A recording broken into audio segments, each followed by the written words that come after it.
The helicopter descended over the manicured lawn, just as the string quartet reached the softest part of the hymn. Guests shaded their eyes. Phones lifted. Joseph Mercer stood at the altar, smiling as though he had arranged the sky itself. When Kristen Wells stepped out unaware she had been delivered as spectacle rather than guest, the murmurs rippled through silk and champagne. An old chapter, Joseph would later call her. A lesson, a footnote, a woman who had doubted him.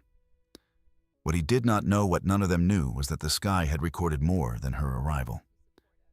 And some stories do not end at the altar. If you believe dignity matters more than applause, stay with this story until the very end. Tell me where you're watching from and what your local time is. I read every comment. And if you stand for quiet strength and real justice, consider subscribing. Some truths take patience to unfold.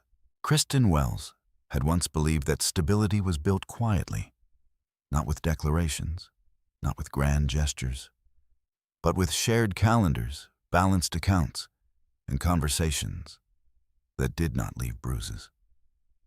When she married Joseph Mercer 12 years earlier, he had already been described as promising. Not wealthy yet, not powerful yet, but on his way. He had a talent for projection. He could speak about the future as though it were a signed contract, waiting only for witnesses. Kristen worked in administrative compliance for a regional healthcare network outside Stamford, Connecticut. Her job required patience documentation and an instinct for inconsistencies. She processed records, audited internal reports, and maintained policy archives. It was not glamorous work, but it trained her to notice patterns. Joseph used to joke that she could smell missing paperwork. In the early years of their marriage, he handled most of their finances. He said it made sense. His work in real estate development involved loans, partnerships, layered accounts. He understood leverage, he told her. She understood structure. It felt balanced at first. They bought a modest home in Fairfield County. They hosted small dinners. Joseph spoke passionately about expansion, about risk tolerance, about timing the market. Kristen listened. She believed him. The first time she noticed something misaligned was small. A credit card statement showed a transfer she did not recognize. $8,400 routed through an LLC she had never heard of. When she asked Joseph about it, he did not snap. He did not yell. He smiled. "It's temporary," he said. "Bridge financing. It's how these things work. I thought I told you." She searched her memory. She found nothing. Later that week, she checked the joint account again. The transaction had been reclassified under business expense reimbursement. The description line had changed. She began keeping copies, not because she suspected theft, because she disliked loose ends. Over the next year, the irregularities grew harder to dismiss. Transfers between personal and corporate accounts. A short-term loan that appeared under her name in a credit monitoring alert. She confronted him gently that time. A loan, she asked, holding her phone in her palm like fragile evidence. Why would there be a loan tied to my social? Joseph did not hesitate. It's standard structuring. It strengthens the application profile. You're listed nominally. It won't affect you. Why didn't we discuss it? He exhaled as if she had disappointed him. "Kristen, you worry about process. I worry about outcome." That sentence would echo later in ways neither of them anticipated. She requested a full copy of their shared financial statements that winter. Joseph told her she was overreacting. He suggested therapy, not for the marriage, but for her anxiety about control. She began writing things down in a small leather notebook she kept in her desk drawer. Dates, amounts, conversations, exact phrasing. She did not accuse him again. She observed. By the time the housing market shifted and one of Joseph's larger developments stalled, the tension inside their home had grown quiet and constant. He stayed out later. He blamed partners. He blamed timing. He did not blame himself. Their divorce, when it came, was surprisingly efficient. Joseph proposed mediation instead of litigation. He framed it as mutual respect. "We can be adults," he said. "No need to drag this through court." The settlement divided visible assets. The house sold. Retirement accounts were portioned. The loan under her name was described as resolved. Kristen requested documentation. She received summaries, not full ledgers. The divorce finalized within 4 months. Friends described it as amicable. Joseph described it as necessary. Kristen described it privately in her notebook as incomplete. For nearly 2 years afterward, she rebuilt her routines. She moved into a smaller townhouse. She kept her job. She paid down the remaining balance on what she believed was her portion of shared debt. Joseph, meanwhile, appeared in local business journals. A new partnership, a new acquisition, a new face beside him in photographs. Lillian Harper, blonde, polished, a nonprofit consultant with a reputation for fundraising charm. She stood beside Joseph at charity galas. She laughed at his side during ribbon cuttings. Kristen saw the photographs, but did not linger. Then one Tuesday afternoon in early spring, an email arrived. Subject line, "A New Beginning." The sender, Joseph Mercer. She read it once, then again. "Lillian and I would be honored if you attended our wedding. It would mean a great deal to me to acknowledge the journey that brought us here." The wording was deliberate. Acknowledgment, journey, brought us here. He framed her as origin story. She did not respond immediately. Instead, she clicked Download Original. She saved the file, including the full header metadata. Then she printed a copy and placed it in a folder labeled simply Correspondence. 2 days later, a formal invitation arrived by mail. Cream cardstock, engraved lettering, a venue she recognized, an estate frequently rented for high-profile ceremonies. At the bottom, handwritten in blue ink, "I hope you'll come." It would show everyone how far we've all grown. Everyone. Kristen sat at her dining table with a card laid flat before her. The afternoon light filtered across the paper. She did not cry. She did not call him. She opened her laptop and searched her archived email from the final year of their marriage. She was not yet certain what she was looking for, only that something in the phrasing of his invitation felt staged. Joseph had always enjoyed audiences. He disliked unresolved narratives. To him, she suspected the wedding was not merely a celebration. It was a revision. That evening, her phone rang. It was an unfamiliar number. "Kristen." "Hi, this is Ryan Caldwell. I'm coordinating Joseph and Lillian's ceremony." His tone was warm, polished. "I just wanted to personally say Joseph really hopes you'll attend. It would mean a lot. Closure, you know, closure." Another word chosen carefully. "I received the invitation," she replied evenly. "Wonderful. We're planning something very tasteful. It would be meaningful if you were present." Meaningful to whom, she wondered. After the call ended, she wrote down the time, 6:42 p.m., and the exact phrasing he had used. She did not yet know that this wedding would become evidence. She only sensed the pattern forming again, the same pattern she had once ignored. A public stage, a controlled narrative, an outcome Joseph believed he could manage. Kristen closed her notebook and slid it back into her desk drawer. She did not decline the invitation. She did not accept it either. She waited. Because somewhere beneath the polished language and embossed paper, she felt the faint outline of something unfinished. And Kristen Wells had learned slowly and carefully that unfinished things deserved documentation. Joseph Mercer understood rooms. He understood lighting angles, how long to hold eye contact before looking away. He understood that silence used correctly could be mistaken for depth. What he did not understand, what he had never needed to understand, was what it felt like to be studied instead of admired. Lillian Harper had met him at a fundraising gala in Manhattan 18 months after the divorce. She had been standing near the silent auction display, explaining the mission of a literacy nonprofit to a hesitant donor. Joseph had approached not as a predator, but as a patron. He had written a check before she finished her sentence. Lillian admired decisiveness. She admired men who seemed certain. Joseph told her his previous marriage had been amicable, but mismatched. He described Kristen as intelligent, but distant, structured, unyielding. She preferred policies to people he had once said gently, as though sharing a regret rather than a narrative. Lillian accepted this version. It aligned with the image Joseph projected, misunderstood visionary, finally seen by the right woman. Their relationship moved quickly. Weekends in the Hamptons, photographs at charity benefits, announcements in local business columns. Joseph's name reappeared in circles where his stalled development had once cast doubt. Reputation he knew was fragile. Weddings were restorative. He chose the estate in Connecticut, deliberately private enough to feel exclusive, public enough to be discussed. The guest list included investors, board members, civic leaders, the right witnesses. And somewhere within that list, he added Kristen Wells.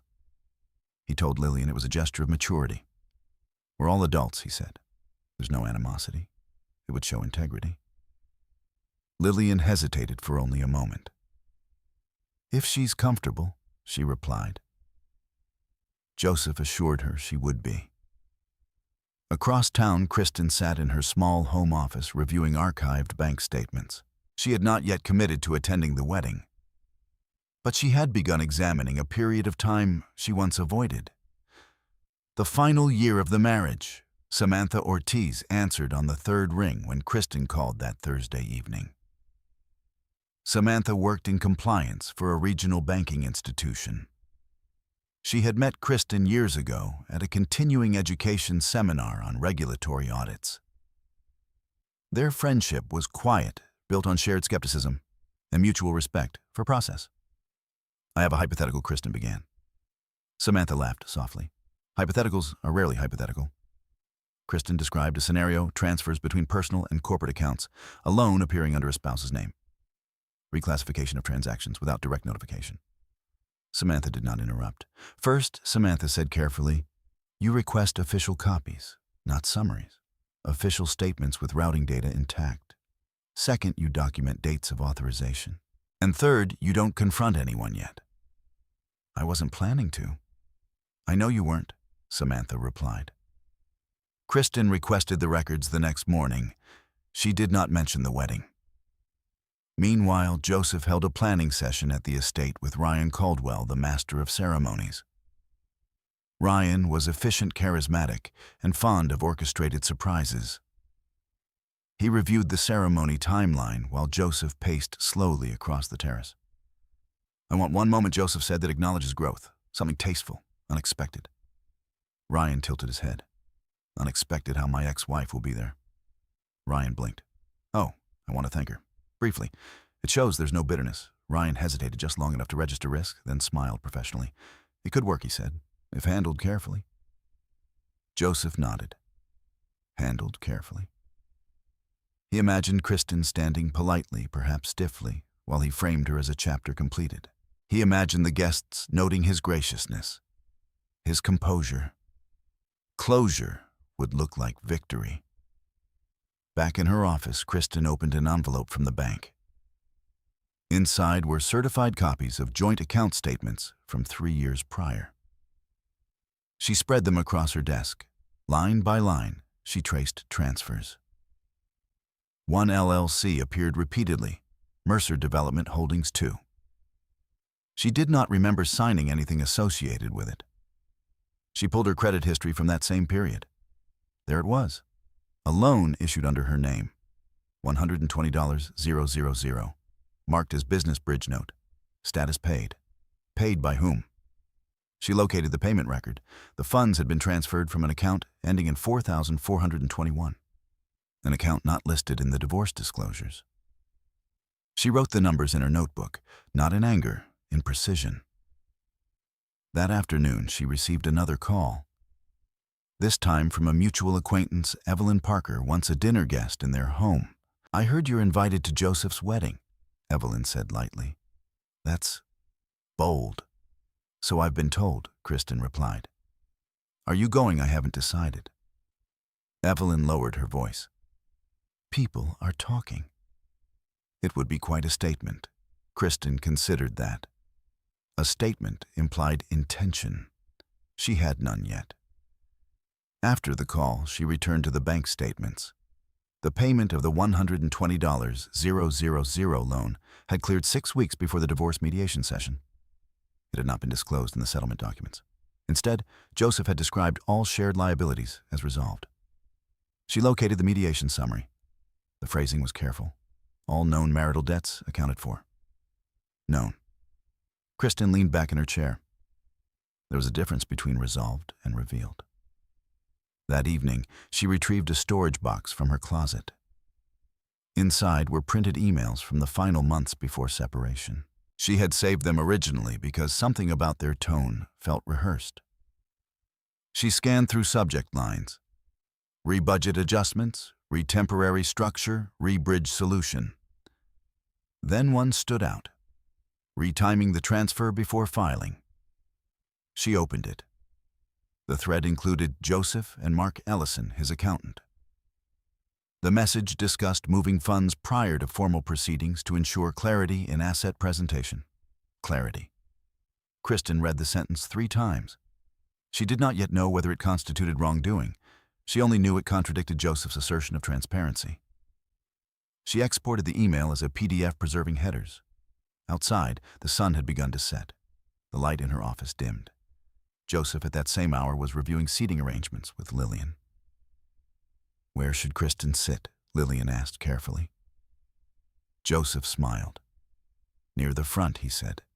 "We don't want her hidden." Lillian studied him. "Are you sure this is wise?" He reached for her hand. "It shows we have nothing to hide." He believed that, because for years hiding had meant reframing, and reframing had always worked. Kristen closed her laptop and looked at the invitation again. She could decline. She could remain absent, allowing Joseph to narrate her silence as indifference. Or she could attend, observe, document.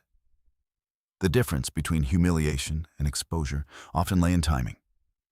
She picked up her phone and typed a brief response to Ryan Caldwell. "I will attend." She did not add emotion. She did not ask about seating. She simply confirmed. Then she opened her notebook and wrote wedding. Evidence of character is often given freely. She did not yet know how significant that line would become. But somewhere between the banknoting numbers and the polished invitation script, Kristen Wells began to understand something Joseph Mercer had never anticipated. Some people endure quietly, and some people, once they begin looking closely, do not look away. The box had been sitting in the back of Kristen Wells' closet for nearly 3 years. It was not labeled dramatically. No red ink, no accusatory words. Just a simple strip of masking tape across the top that read 2019-2020, the final year. She placed it on the dining table and opened it carefully, as if paper could bruise. Inside were manila folders, bank envelopes, printed email threads, and a thin leather notebook, its spine slightly bent from use. Kristen had not opened it since the divorce decree was signed. She ran her fingers over the edge of the notebook before setting it aside. She did not want memory first. She wanted data. The certified bank statements Samantha had helped her request were spread neatly across the table. Kristen aligned them chronologically. January, February, March. She traced transaction lines with a mechanical pencil, not marking the originals, but mapping them onto a legal pad beside her. Transfers from joint checking to Mercer Development Holdings 2. Transfers back. Cashier's check issued in April. Amount $120,000. Memo bridge restructuring. Her name appeared on the loan agreement tied to that amount. She had already downloaded the digital copy through the credit reporting portal. The signature bore her name. It did not bear her handwriting. Kristen turned to her laptop and enlarged the scanned signature. The slant was wrong. Her K curved differently. She compared it to her driver's license signature, then to a digital lease she had signed 6 months earlier. They did not match. She did not allow herself the luxury of shock. Instead, she opened a blank document titled Timeline Preliminary. Date of loan issuance. Date of transfer. Date of mediation filing. Date of final settlement signature. The loan had been issued 3 weeks before Joseph requested mediation. The $120,000 had been repaid quietly 6 weeks before the divorce finalized. Yet the loan itself had never been disclosed during settlement negotiations. She remembered the mediation session clearly. The conference room had smelled faintly of coffee and dry erase markers. Joseph had sat across from her with controlled calm reviewing documents his attorney slid across the polished table. "All debts have been accounted for," he had said.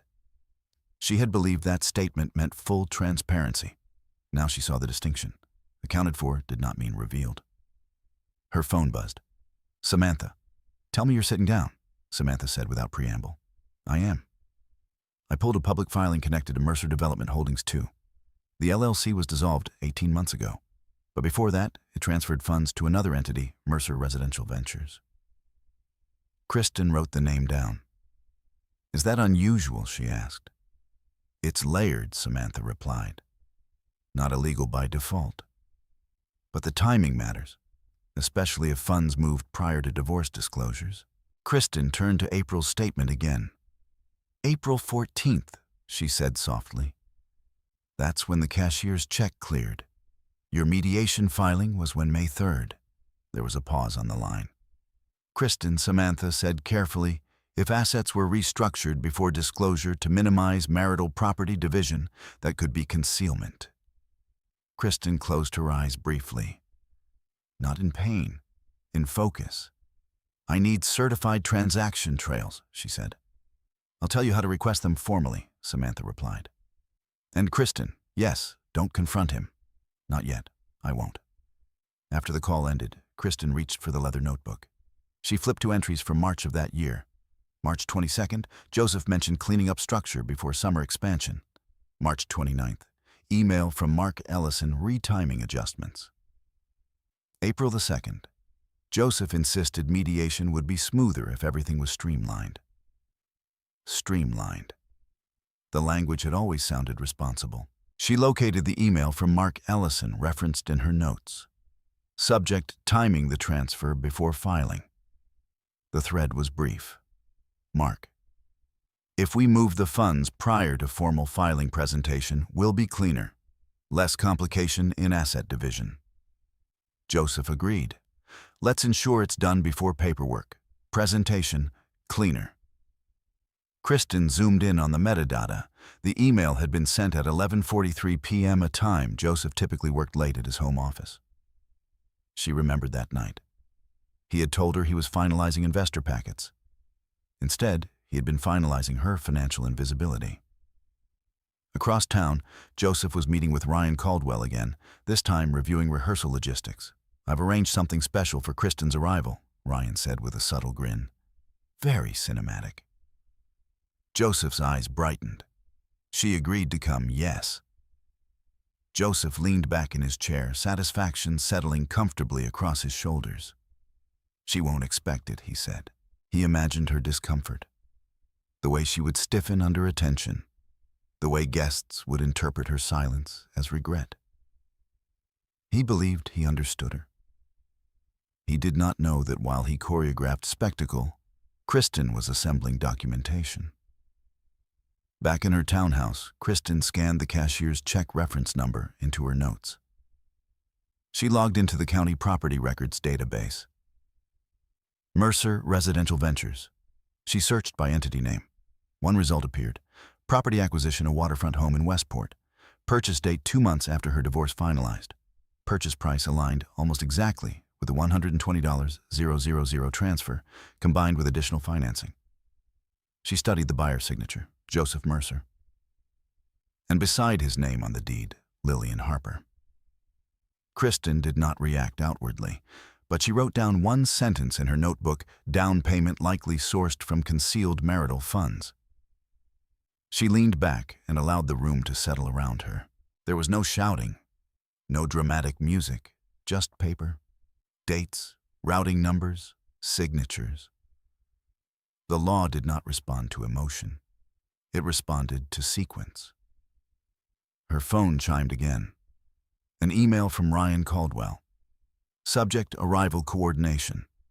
Kristen Joseph has arranged special transportation for you to the venue. Please be ready at 2:00 p.m. sharp on the wedding day. Details to follow. She read it twice. Special transportation. She forwarded the email to her archive folder. Then she downloaded the full header. Joseph had always liked orchestrating entrances. She wondered if he understood how many records such orchestration created. Invoices, service contracts, communication logs. Every spectacle left a paper trail. She opened a new folder on her desktop, wedding. Inside it, she created subfolders. Email, financial, property, audio, video pending. She had not yet obtained recordings, but she anticipated them. Because Joseph would speak, he always did. And when people believed themselves untouchable, they grew careless with phrasing. That evening, Kristen drafted a formal request for extended transaction history from the bank, citing compliance review needs. She referenced specific account numbers and dates. Her language was neutral, professional, unemotional. Across town, Lillian Harper stood before a mirror in her bridal suite, adjusting the lace along her neckline. "Are you sure inviting her was necessary?" she asked Joseph softly. Joseph approached from behind, placing his hands on her shoulders. "It shows grace," he said, "and I have nothing to hide."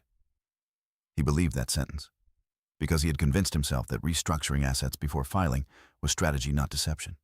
He believed paperwork could be simplified into perception. Kristen, meanwhile, closed her laptop and turned off the dining room light. In the dim reflection of the window, she saw not a woman preparing for confrontation, but a woman preparing for procedure. She did not know yet how the evidence would align. She did not know how Joseph would respond once confronted by documentation instead of accusation. But she knew one thing, with clarity: the story Joseph intended to tell at that wedding depended on her silence. And silence, she had learned, was not the same thing as absence. She picked up her notebook one final time and wrote, "He is planning a stage. I am building a record." Then she closed it gently. Outside, the evening settled across Connecticut, quiet, orderly, patient, just like her. Joseph Mercer did not think of himself as cruel. He thought of himself as efficient. Cruelty implied impulse, anger, loss of control. Joseph preferred control. The wedding in his mind was not about humiliation. It was about narrative correction. For years, in private rooms and half-whispered conversations, Kristen's absence had lingered like an unfinished sentence. Investors had asked gentle questions. Acquaintances had speculated. Why did it end? Was it money? Was it betrayal? Joseph had always answered with calm restraint. "We grew apart," he would say. "Different visions." But ambiguity left room for interpretation. A wedding provided punctuation. If Kristen attended, if she stood quietly in the audience while he expressed gratitude and closure, the message would be clear that there had been no wrongdoing. No fracture, only evolution. He would look gracious. She would look small. He told himself that was not humiliation. It was optics. In the weeks leading up to the ceremony, Joseph refined his speech repeatedly. He practiced in his home office, adjusting tone and pacing. He rehearsed the moment he would mention Kristen's name lightly, generously. "I want to acknowledge someone who was part of my earlier journey," he would begin. "Kristen taught me lessons about discipline and resilience. Lessons, not partnership, not sacrifice." He would frame her as formative but insufficient, necessary but surpassed. He imagined the subtle glances among guests, the quiet approval, the affirmation that he had moved upward. Joseph believed he understood hierarchy. He did not understand documentation. Across town, Kristen Wells sat at her desk reviewing another set of records Samantha had helped her obtain. The extended transaction history arrived via secure portal. It included authorization logs, digital timestamps, originating IP addresses, confirmation codes. She scanned line by line. The loan under her name had been electronically signed at 11:58 p.m. from an IP address registered to their former home office router. She had been asleep that night. Her notebook from that date confirmed it. March 17th, went to bed early. Headache, Joseph working late. She underlined the entry. The authorization log showed a two-factor verification code sent to a phone number ending in 8842. That had been Joseph's number. Kristen did not rush to conclusions. She created a side-by-side chart: loan issued, IP address location, verification phone number, her documented whereabouts. Patterns emerged without effort. Samantha called that evening. I shouldn't say this. Samantha began carefully, but a verification went to his device, and the IP traces to your shared home office. That suggests he executed the loan himself. Kristen absorbed the words without visible reaction. And if the funds were used for a business entity later tied to property acquisition, then we're looking at potential identity misuse and concealment of marital assets, Samantha said quietly. You'll need a lawyer. Kristen had expected that answer. She had not yet decided when to act. Timing mattered. Joseph, meanwhile, scheduled a meeting with Mark Ellison, his longtime accountant. They met in Mark's downtown office, walls lined with framed certifications and discreet awards. Everything clean? Joseph asked casually. Mark adjusted his glasses. Clean enough. Joseph smiled, thinned slightly. That's not reassuring. Mark leaned forward. The restructuring before mediation minimized exposure. But if someone revisits the timeline, they won't. Joseph interrupted. Mark hesitated. Kristen was meticulous. Joseph waved the concern away. She avoids conflict. Mark did not respond, because avoidance and documentation were not the same thing. Back at her townhouse, Kristen researched attorneys specializing in financial fraud and marital asset concealment. She filtered by experience, not personality. One name appeared repeatedly in legal publications: Daniel Whitmore. Practical, unemotional, thorough. She scheduled a consultation for the following week. She did not mention the wedding in the intake form, but she attached 3 documents: the loan agreement, the authorization log, the email thread referencing timing the transfer before filing. Joseph, unaware of these preparations, finalized the surprise element of Kristen's arrival. He contacted a private aviation company frequently used by high-end clients hosting estate events. I want something memorable, he said. Elegant. The representative assured him they could arrange helicopter transport from a designated landing site to the estate lawn. It will make an impression, she said. Joseph smiled. That was precisely the point. He instructed Ryan Caldwell to ensure guests would be outdoors at the scheduled arrival time. Natural light, he said. It should feel cinematic. Ryan nodded, already envisioning camera angles. Joseph did not consider how many confirmations such arrangements required. Contracts, payment records, email chains. He paid using a corporate account tied to Mercer Residential Ventures. He believed the expense would register as marketing or event coordination. Kristen received the updated itinerary 2 days later. Subject: final transportation details. Please arrive at 1:30 p.m. at the designated helipad location. Our team will assist you. Helipad. She read the word twice. Her brow did not furrow. She forwarded the email to her archive. Then she searched the aviation company online. Public reviews, corporate address, registration details. She wrote down the company name and license number. Not because she objected to arriving by helicopter, but because she understood intention. Joseph wanted spectacle. Spectacle created witnesses. Witnesses created recordings. Recordings created evidence. The week of the wedding, Kristen met Daniel Whitmore in his understated office overlooking a quiet street in Norwalk. Daniel reviewed the documents without interruption. He asked precise questions. Did you authorize this loan? No. Did you receive benefit from the funds? Number one. Was the loan disclosed during divorce proceedings? No. He nodded slowly. And you have email communication suggesting timing adjustments before filing, yes? Daniel leaned back. This is not minor, he said. If accurate, this suggests fraud and potential perjury during mediation disclosures. Kristen absorbed the words evenly. What are my options? We can file a motion to reopen financial disclosure, Daniel replied. Request subpoena of business accounts. Pursue forensic accounting review. Timing, that depends. Evidence must be preserved carefully. Kristen considered the date of the wedding. Would public recordings of his statements have relevance, she asked. Daniel studied her. Potentially. Why he tends to speak freely in front of audiences. Daniel's gaze sharpened slightly. Then document everything he said. Joseph at that same hour was standing in the estate garden reviewing floral installations with Lillian. "This will be perfect," he said softly. Lillian smiled, though something faint and uncertain lingered in her expression. "Are you nervous?" she asked. Joseph shook his head. "I've already lived through the hard part." He believed that, because he thought the hard part had been divorce.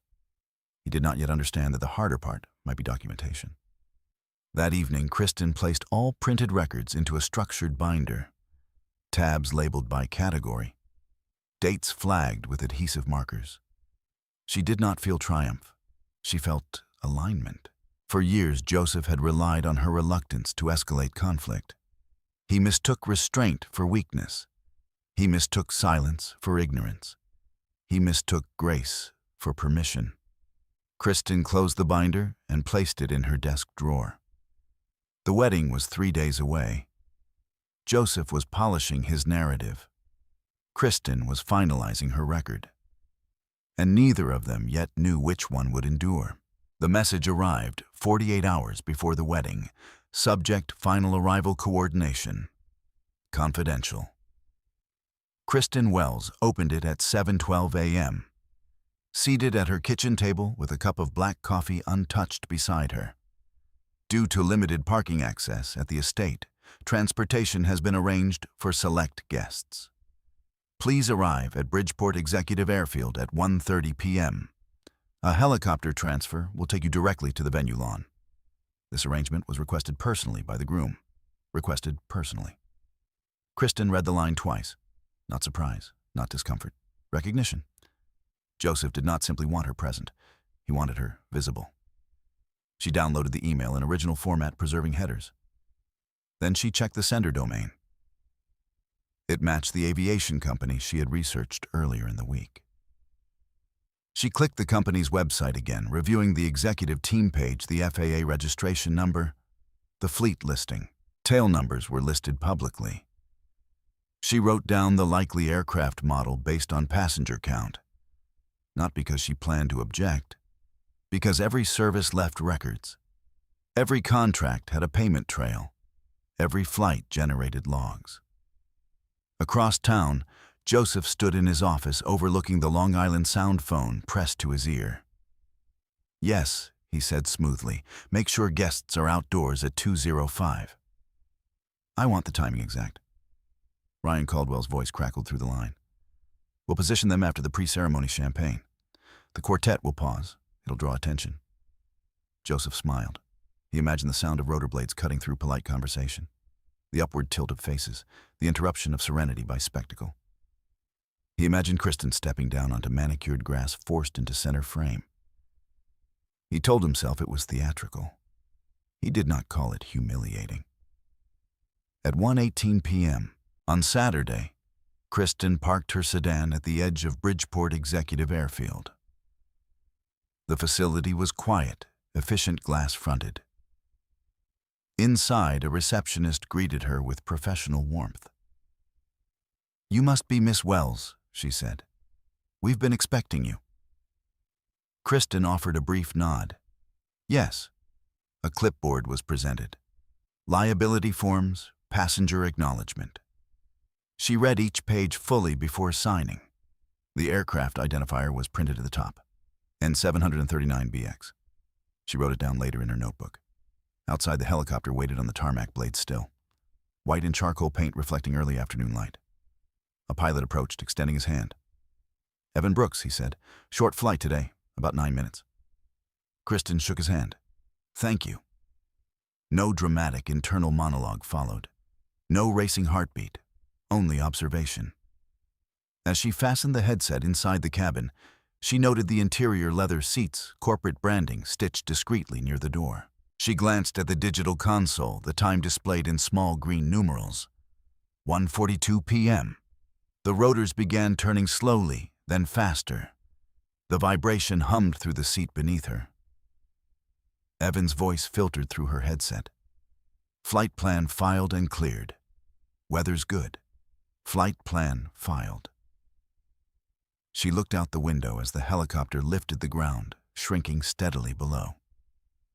Joseph stood near the ceremony arch at precisely 2 p.m. Guests milled across the lawn with champagne flutes and shaded sunglasses.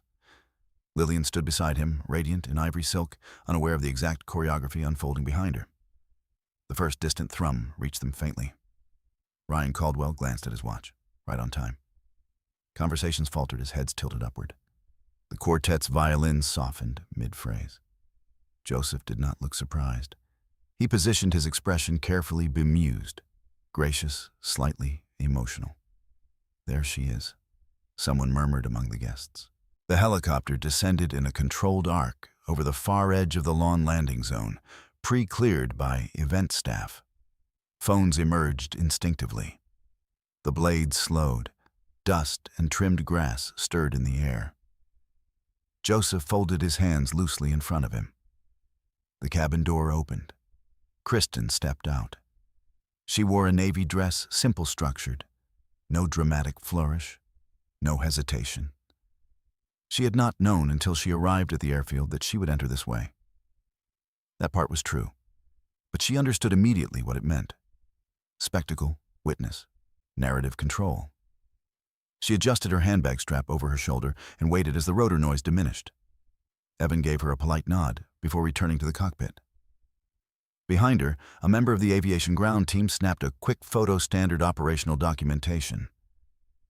Joseph's lips curved faintly. Ryan stepped forward with a microphone in hand, though not yet raised. Kristen walked across the grass toward the gathering. Each step deliberate, not defiant, not apologetic, simply present. Guests watched with expressions that ranged from curiosity to thinly veiled amusement. Lillian's smile flickered uncertain. Joseph took 2 steps forward, arms opening slightly as if greeting an old friend. "Kristen," he called, his voice amplified subtly by the outdoor sound system. The crowd shifted closer. "I'm glad you made it." Kristen stopped at a polite distance. "Thank you for the invitation," she replied evenly. Her voice did not tremble. Joseph leaned closer, lowering his tone just enough to sound intimate, but loud enough for nearby guests to hear. "I wanted you to see this," he said, "to know everything worked out. Worked out?" The phrase hung briefly in the air. Kristen's gaze did not waver. "I see," she said simply. Behind them, phones continued recording. Joseph turned slightly toward the guests. "Ladies and gentlemen," he began smoothly, "I believe in honoring every chapter that shapes us." Ryan lifted the microphone slightly, though Joseph did not yet take it. Kristen felt the eyes of nearly 100 people resting on her. She did not flinch. She cataloged camera angles, live stream equipment positioned near the pergola, event videographer stationed beside the aisle, a drone hovering briefly at the perimeter. Joseph gestured lightly toward her. "Kristen was part of my journey," he said. "She taught me resilience." There were soft murmurs, a few restrained chuckles from those who believed they understood subtext. Kristen noticed the videographer zooming closer. She shifted her weight subtly, ensuring her expression remained neutral. No anger, no humiliation. Joseph believed silence would confirm his version of history. He did not consider that silence under camera scrutiny could also look composed. After a beat, Joseph nodded, as if concluding a gracious aside. "Thank you for being here," he said. Kristen inclined her head. "I wish you well," she replied. Nothing more, no defense, no accusation, just 3 words. "I wish you well." Joseph stepped back satisfied. The spectacle had unfolded. The guests resumed conversation, energized by the interruption. But as Kristen moved toward the designated seating area, front row precisely as Joseph intended, she noted something he had not. The event videographer wore a visible badge with company branding. The live stream platform name, Sananasing, scrolled faintly across a monitor near the sound booth. Every microphone had been active. every word archived automatically to cloud storage. She reached her seat and folded her hands in her lap. Above, the helicopter lifted again, departing the estate grounds.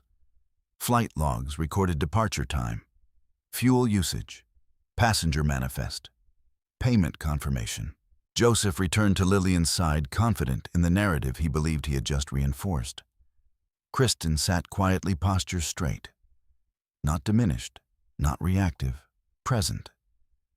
And in the stillness behind her composed expression, the timeline continued assembling itself.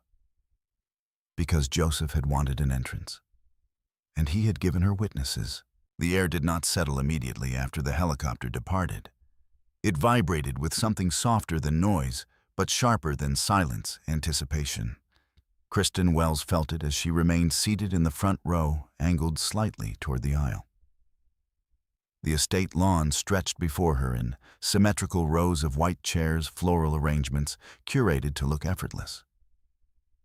The Long Island Sound shimmered faintly beyond the hedges.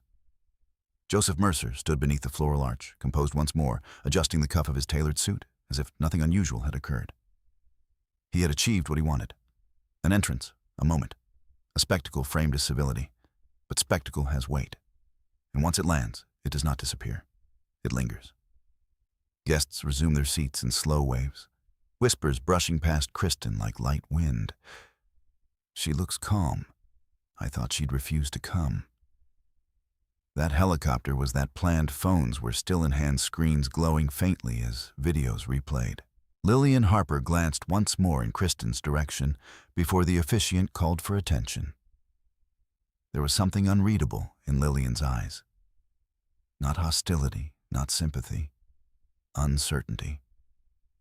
The ceremony began. The officiant spoke about renewal, about courage, about choosing love despite history. Joseph listened with appropriate solemnity. He reached for Lillian's hand at practiced intervals. He nodded in rhythm with meaningful phrases. Kristen listened too, but she listened differently. She listened for language. The officiant's script included references to transparency and building on truth. Joseph had approved the text weeks ago. Kristen recognized irony without needing to display it. As vows were exchanged, she studied Joseph's posture. His shoulders squared slightly when speaking promises. His voice carried confidence, not vulnerability. I choose honesty, he said clearly into the microphone. The word hung in the air. Several guests nodded approvingly. Kristen did not react. Behind the ceremony seating near the sound equipment, she noticed a technician adjusting recording levels. A laptop screen displayed waveforms in real time. Audio was being captured cleanly. She made a mental note. After the rings were exchanged and applause filled the lawn, Ryan Caldwell stepped forward again with his polished smile. Before we transition to cocktails, Ryan announced smoothly, Joseph has prepared a few words. There it was, the moment Joseph had rehearsed in his office, pacing before his window. He took the microphone without hesitation. My friends, he began, warmly scanning the crowd. Today is about beginnings, but beginnings don't happen without the chapters that came before. A few guests leaned forward. Joseph turned deliberately toward Kristen, and I believe in acknowledging growth. The camera operator shifted angle. Kristen felt the lens settle on her. Joseph smiled gently.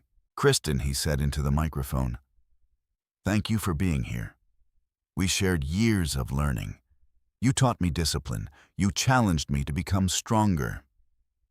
The phrasing was almost generous. Almost. But he continued lightly, drawing a ripple of laughter from some guests. Sometimes strength means knowing when to move on. A small wave of amusement moved through the chairs. Lillian's smile tightened just slightly. Joseph raised his glass. To new chapters. The guests echoed him. Kristen did not raise hers immediately. Instead, she looked directly at Joseph, not in confrontation, in clarity. Then she lifted her glass calmly. To truth, she said, her voice carrying just enough to reach the nearest microphones. The word was simple, unadorned, but it altered the air. A few guests shifted. Joseph's smile flickered only briefly, but visibly. He recovered quickly. Of course, he replied with a soft laugh. Truth always finds its way. Yes, the narrator knew. It does. Applause followed, though thinner now, more uncertain. The cocktail transition began. Guests stood, conversations reigniting with sharper undertones. Kristen remained seated for a moment longer, allowing the crowd to disperse before standing. She did not approach Joseph. She did not approach Lillian. Instead, she walked quietly toward the edge of the lawn where event staff coordinated the live stream station. A young technician adjusted cables near a folding table. "Excuse me," Kristen said evenly. "Will the ceremony recording be available publicly?" The technician looked up. "Yes, ma'am. The couple requested full archival recording. It'll be uploaded to their private event page, but they'll receive raw files as well. Is the live stream saved automatically?" "Yes. Cloud backup." Kristen nodded. "Thank you."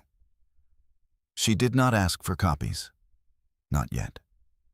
Documentation first required patience. Across the terrace, Joseph accepted congratulations from investors and board members. He laughed easily, recounting the helicopter arrival as if it had been spontaneous magic. "Thought it would be memorable," he said. "It certainly was," someone replied. Joseph's confidence grew with every compliment. He believed the narrative had solidified. Kristen, meanwhile, stepped into the reception tent. Crystal chandeliers hung from temporary rigging. Tables were arranged in precise geometry, name cards placed with intentional symbolism. Her seat was at table 2, visible, not central but near enough. She glanced at the place card beside hers. Mark Ellison, Joseph's accountant. The narrator understood the precision of this placement. Joseph wanted proximity. He wanted Kristen to witness stability, business partners integrated seamlessly into his new life. Mark arrived moments later, adjusting his tie. He stopped short when he saw her. "Kristen," he said cautiously. "Mark." A brief silence. "You look well," he offered. "I am," she replied. He sat smoothing his napkin across his lap. Conversation around the table resumed politely: real estate projections, market forecasts, philanthropic expansion. Kristen listened without participating. She noticed the way Mark avoided direct eye contact. She noticed Joseph glancing occasionally toward their table. And she noticed something else. At the head table near the floral centerpiece, Joseph had left his phone face up beside his champagne glass. Notifications flickered across the screen. Bank alerts, email previews. Even from a distance, Kristen recognized the subtle blue icon of Mercer Residential Ventures' shared account. Joseph had always kept his phone visible, a symbol of control. But control creates exposure. As dinner progressed, Ryan Caldwell announced a brief montage video, a slideshow of Joseph and Lillian's relationship. Photos appeared on a large projection screen. Vacations, galas, smiling faces in curated light. Then, unexpectedly, a brief slide displayed Joseph in front of the Westport waterfront home. Caption: "Our new beginning." Kristen's eyes narrowed, almost imperceptibly. The house, purchased with funds sourced through the concealed transfer. Guests applauded. Joseph kissed Lillian's hand theatrically. Mark shifted uncomfortably beside Kristen. "Beautiful property," someone remarked at the table. "Yes," Mark replied carefully. "Strategic timing." Kristen filed the phrase away. Strategic timing. She excused herself briefly, stepping outside the tent to the edge of the lawn, where the water shimmered faintly under late afternoon light. She inhaled slowly, not to steady herself, but to align thought. Joseph believed the helicopter had made her small. He believed the toast had made her silent. He believed the spectacle had reinforced his authority. But spectacle has a side effect. It creates records. It creates timestamps. It amplifies contradictions. Behind her, laughter drifted from the tent. Joseph was giving another speech, less formal, more celebratory. Microphone still active, camera still rolling. Kristen turned back toward the reception. She did not need confrontation. She needed continuity. Because somewhere between the helicopter logs, the bank transfers, the email thread, and the public declarations of honesty, the timeline was closing in. Joseph had wanted her arrival to be unforgettable. He had succeeded, but not in the way he imagined. And as twilight began to settle over the estate, Kristen Wells remained exactly what he had underestimated: present, observant, and patient. By the time the sun lowered into a pale ribbon above the sound, the reception had shifted from formal choreography to something looser, louder. Wine loosened posture. Music softened boundaries. Joseph Mercer thrived in this phase of events. The structured ceremony had offered dignity. The reception offered dominance. He moved from table to table, glass in hand, recounting early business struggles with exaggerated humility. He laughed easily, touching shoulders, clasping hands. He looked like a man whose past had been conquered. Kristen Wells remained seated at table 2 for most of the first course, observing without appearing to observe. She noticed the videography team reposition their cameras for speeches. She noted the overhead boom mic angled toward the head table. She recognized the logo on the live stream equipment again. Cloud archived. Automatically. Ryan Caldwell tapped the microphone gently. "Ladies and gentlemen," he announced, voice bright. "Before dessert, Joseph has something he'd like to share." There was applause, enthusiastic, unguarded. Joseph stood. He did not check notes. He preferred improvisation when he felt secure. "I won't be long." He began, smiling toward Lillian. "But tonight feels like the right moment to speak honestly." Kristen's eyes lifted. "Honestly?" Joseph paced slowly behind his chair. "When you build something," he continued, "you sometimes build it with the wrong blueprint." Soft laughter from one side of the tent. "But every failed structure teaches you what foundations truly matter." He turned his gaze deliberately toward Kristen. The tent followed. She felt the collective shift of attention. "I once thought success was about control," Joseph said lightly. "About managing details so tightly that nothing could go wrong." A ripple of agreement. "But life has a way of correcting you." He paused, and sometimes he added, smiling gently, "The people who question you most are the ones who don't believe in your vision." The implication was clear. Subtle enough to deny. Sharp enough to wound. Kristen did not move. Joseph continued. "I'm grateful for every lesson," he said, lifting his glass again. "Even the difficult ones." Lillian watched him carefully now, not confused, evaluating. Joseph leaned slightly toward the microphone. "To resilience," he said. "To resilience," guests echoed. Kristen raised her glass a second time, slower. She did not smile. Joseph's confidence swelled. He believed he had framed her perfectly. An obstacle reframed his growth. He believed her silence confirmed the hierarchy. What he did not see, though the narrator did, was the way several guests' expressions had shifted from amusement to discomfort. Humiliation disguised as wisdom has a texture, and texture lingers. After applause tapered off, Joseph stepped down from the small platform.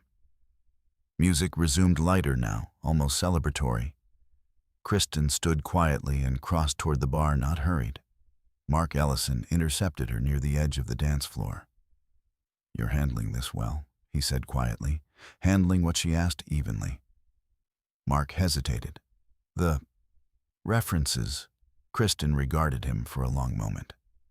"Truth doesn't require commentary," she replied. Mark swallowed slightly. He glanced toward Joseph, who was now laughing with investors near the cake table. "You know," Mark said carefully, "business restructuring can look suspicious if you isolate parts of it." Kristen tilted her head slightly. "I prefer full context," she said. Mark shifted his weight. "So do I." The conversation ended there. But the air between them held something newly fragile. Across the tent, Joseph reached for his phone, briefly scanning notifications between congratulations. One alert caught his eye. Mercer Residential Ventures. Account activity summary. He dismissed it quickly, slipping the device back into his jacket pocket.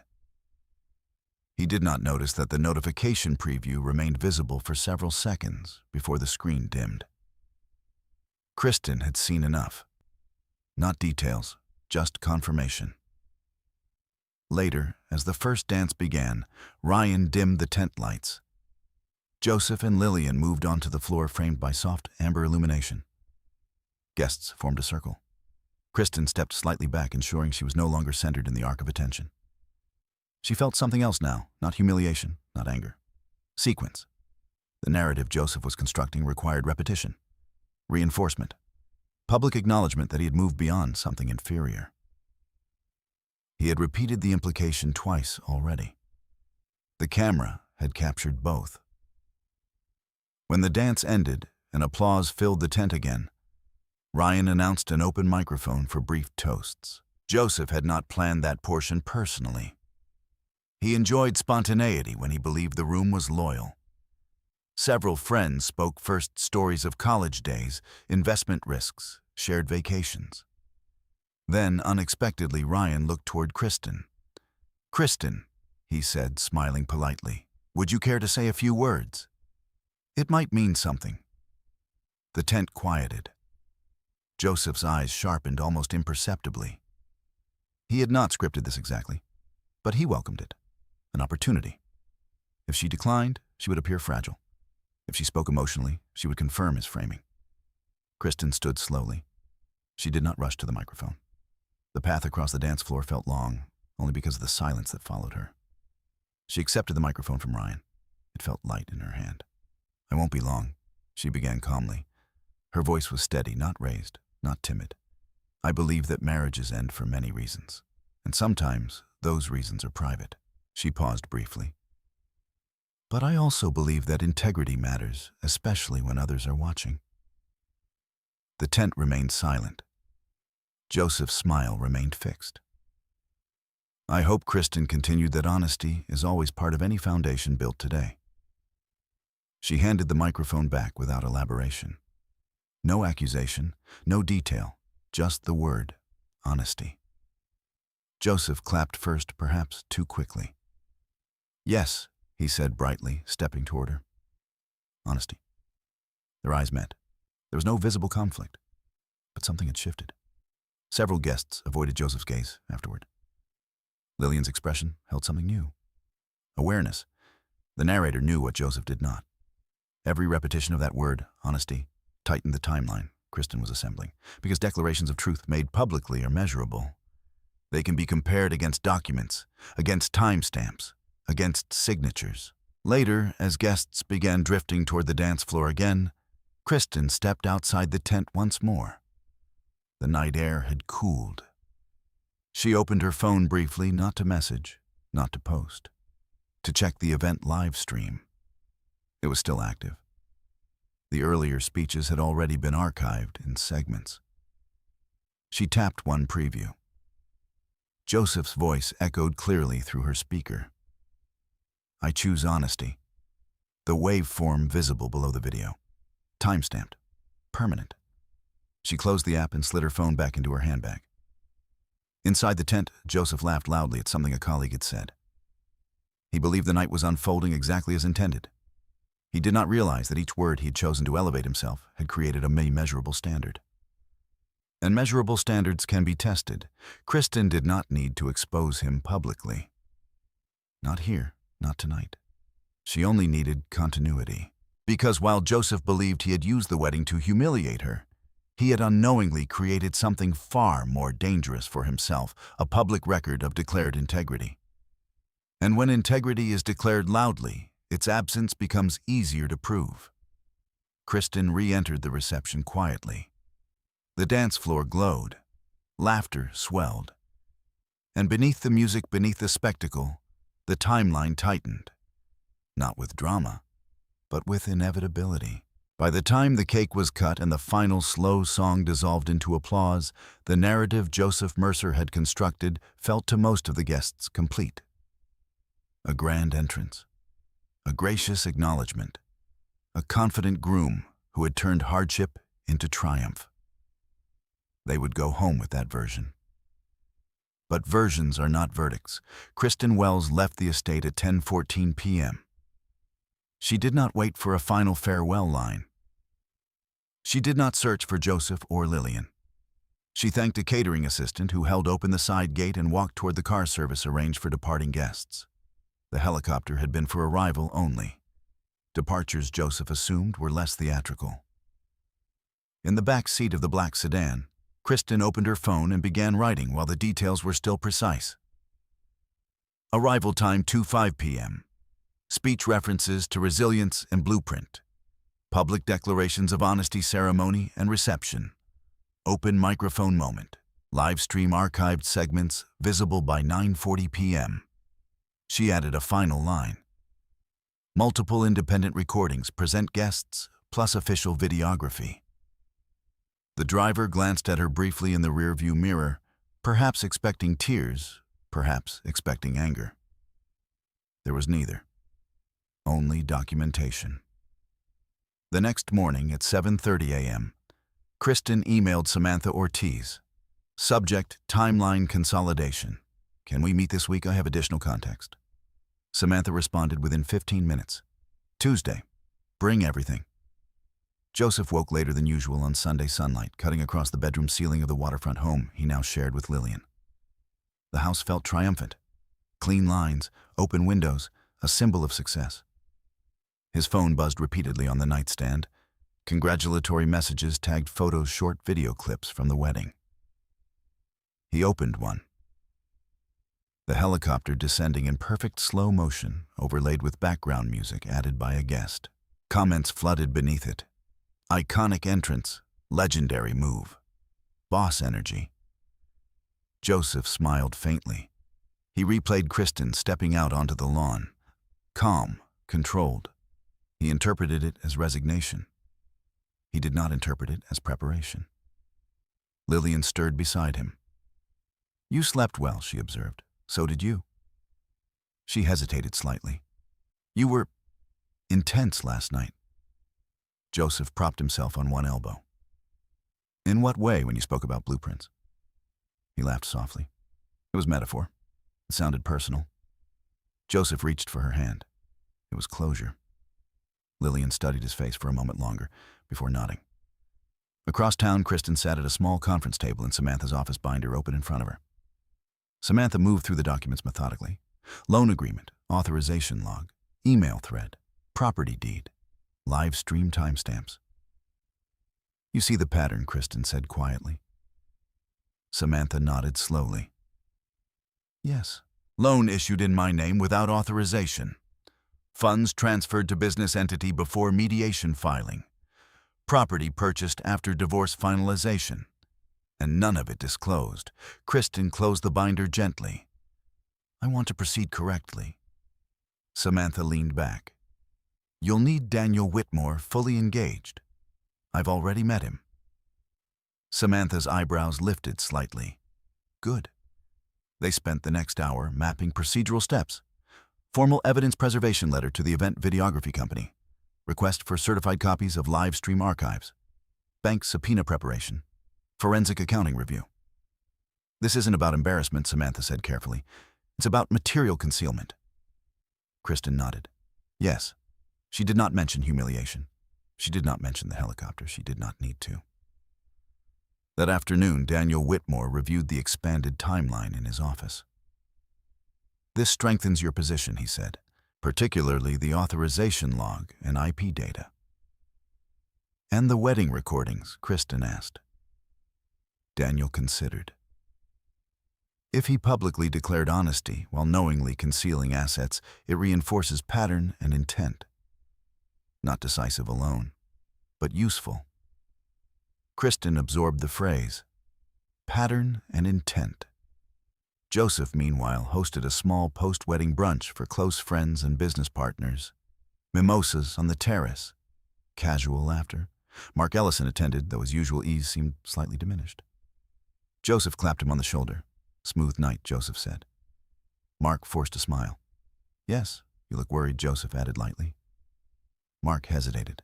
Did you disclose the bridge loan during mediation? Joseph's expression hardened almost imperceptibly. It was resolved before filing. That wasn't the question. Joseph's tone cooled.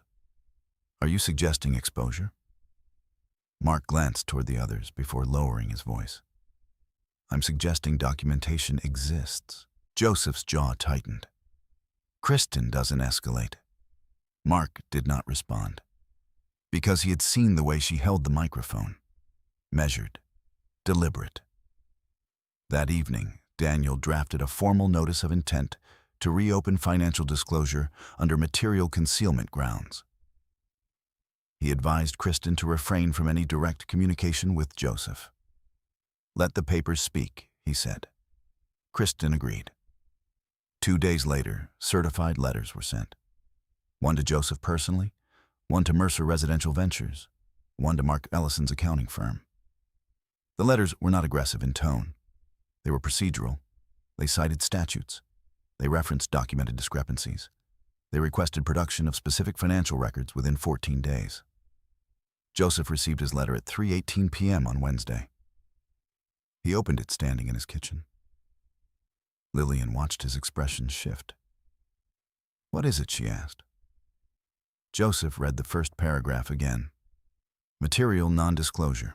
Potential fraudulent misrepresentation. Subpoena pending. He exhaled sharply.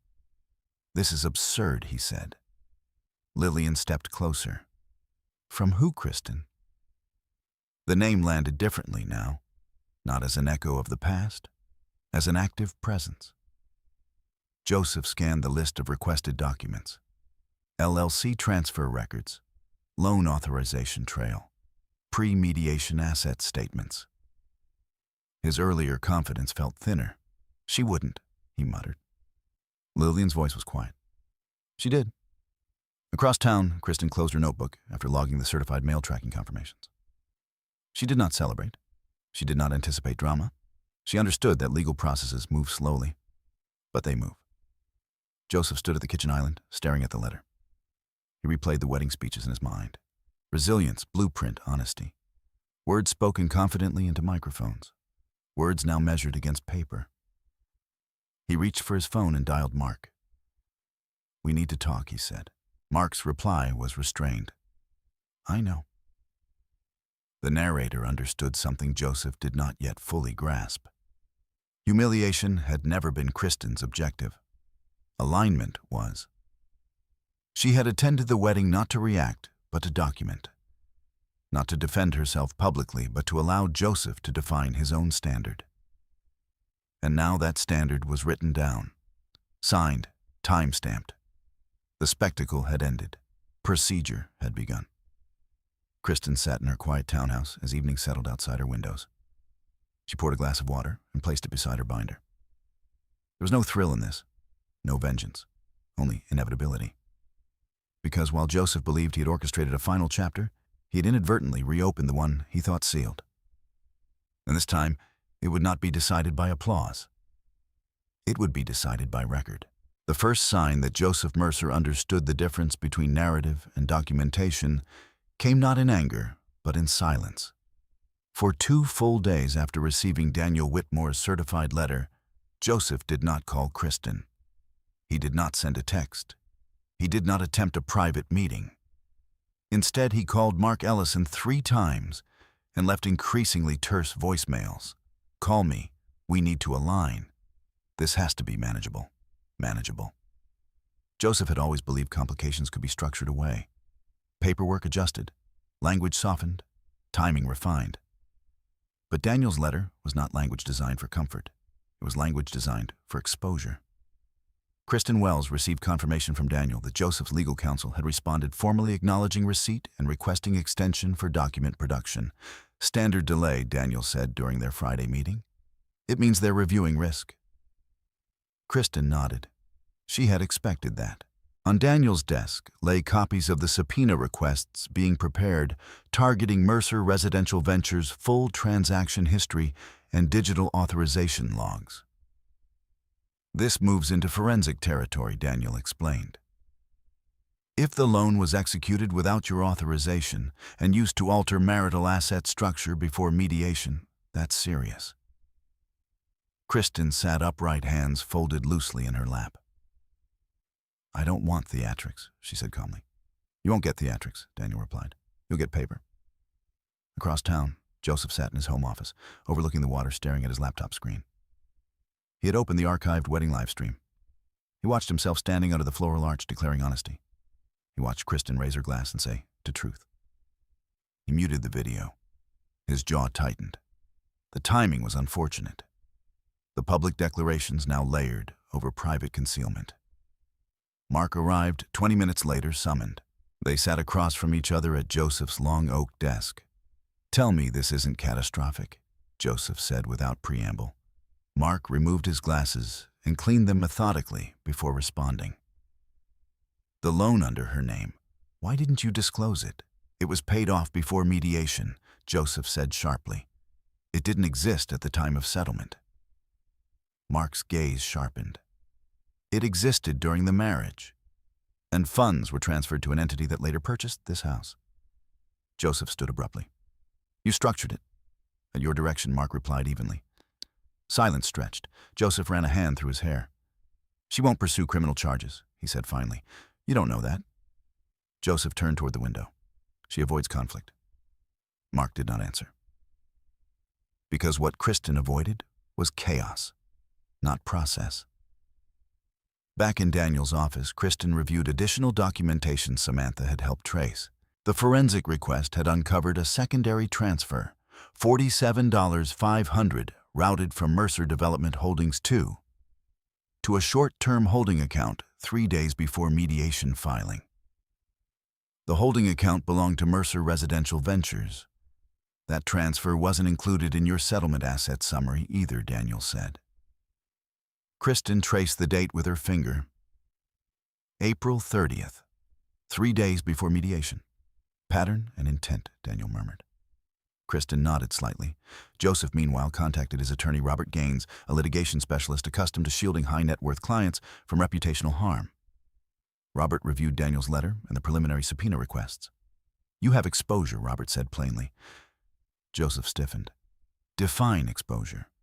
"If the loan was executed without her authorization, that's potential identity fraud. If assets were transferred pre-mediation to reduce disclosure, that's concealment." Joseph exhaled sharply. It was restructuring. Robert did not soften. "Intent matters. So does documentation." Joseph paced. "She attended my wedding. She said nothing." Robert studied him. "That doesn't mean she was unaware." The phrase lingered. Unaware. Joseph thought of the helicopter, the entrance. He had believed she was unprepared. The irony pressed against him now. That same afternoon, Daniel filed a formal motion to reopen financial disclosure under material non-disclosure statutes. The filing was precise, concise. It cited unauthorized loan issuance, pre-mediation asset transfers, failure to disclose related business entities, public statements reinforcing asserted transparency. Daniel did not include emotional language. He did not reference humiliation. He referenced dates, routing numbers, electronic verification logs. Kristen signed the affidavit calmly. She read every word before adding her signature. The courthouse accepted the filing at 2:17 p.m., time-stamped. Joseph received notification from Robert less than an hour later. "They filed," Robert said. Joseph closed his eyes briefly. How aggressive measured. That's what concerns me. Joseph sank into his office chair. He replayed the reception speech again in his mind. "I choose honesty." The words now sounded different, less triumphant, more vulnerable.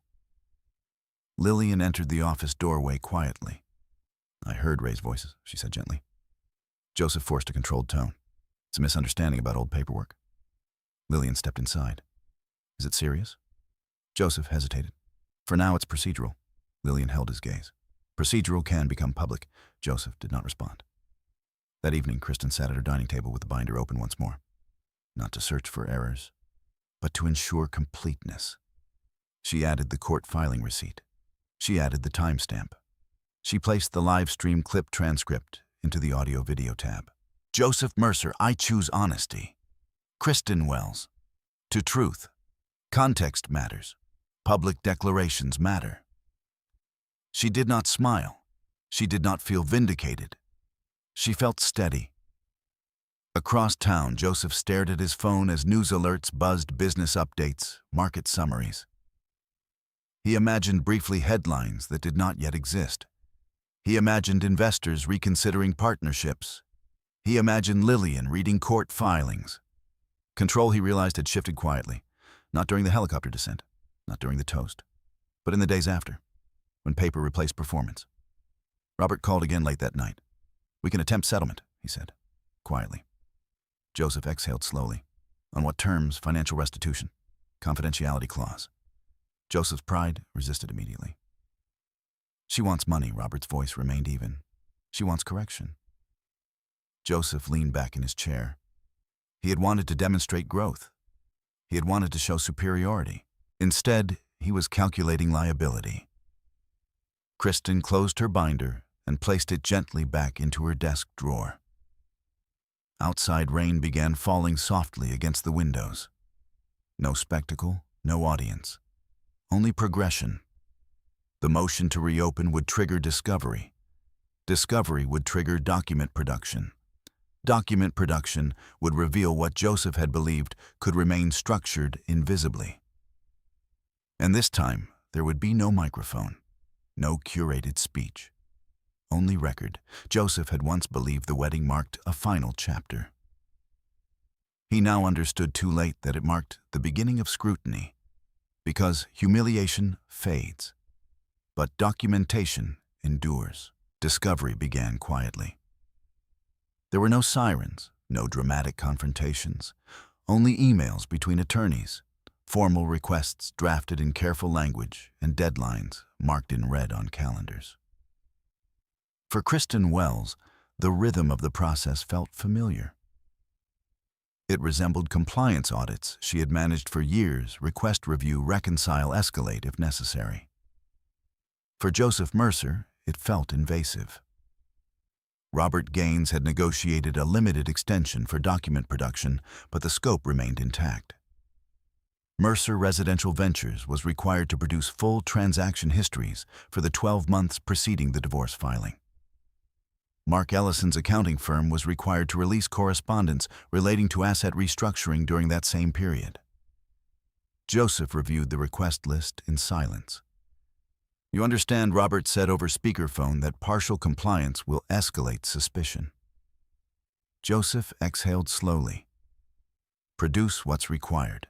"What's required," Robert repeated, "is everything." Across town, Kristen sat in Daniel Whitmore's office as he reviewed the first batch of documents received from Mark Ellison's firm. Mark had complied professionally. Email threads, internal memos, ledger summaries. Daniel scanned through pages methodically.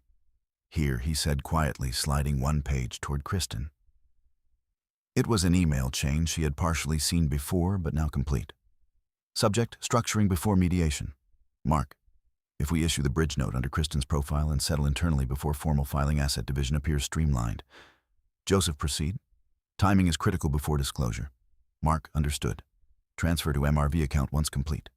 MRV: Mercer Residential Ventures. Kristen did not react visibly, but the clarity was no longer circumstantial. It was explicit. Daniel tapped the printed page gently. "This demonstrates awareness," he said. "Intentional timing prior to mediation." Kristen nodded. "Chain of custody?" she asked. "Certified," Daniel replied. "Provided directly from the accounting firm's server archive." The room remained quiet for several seconds. There is a particular stillness that follows confirmation. Not relief, not triumph. Certainty. Joseph received a copy of the produced emails from Robert that evening. He read the full thread slowly, as if seeing it for the first time. He had written those words casually. Proceed. Timing is critical. At the time, it had felt strategic. Now it felt exposed. Robert's voice carried through the phone. "This is problematic." "It's contextual," Joseph replied quickly. "It was restructuring. Restructuring before disclosure while issuing a loan under her name without authorization." Joseph closed his eyes briefly. "She never objected." "That doesn't equate to consent." Joseph did not answer. Meanwhile, Daniel prepared an amended filing incorporating the newly produced emails. The motion cited: explicit instruction to issue bridge loan under Kristen's name. Intentional timing prior to mediation filing. Transfer of funds to entity later used for property acquisition. Failure to disclose material transactions during settlement. The language remained restrained. It did not accuse with emotion. It outlined sequence. Kristen read the amendment twice before signing the verification statement. Outside Daniel's office, autumn had begun to settle across the trees lining the courthouse square. Inside, the process tightened. Joseph met with Robert in person the next morning. "This is no longer defensive positioning," Robert said plainly. "We're now managing potential liability."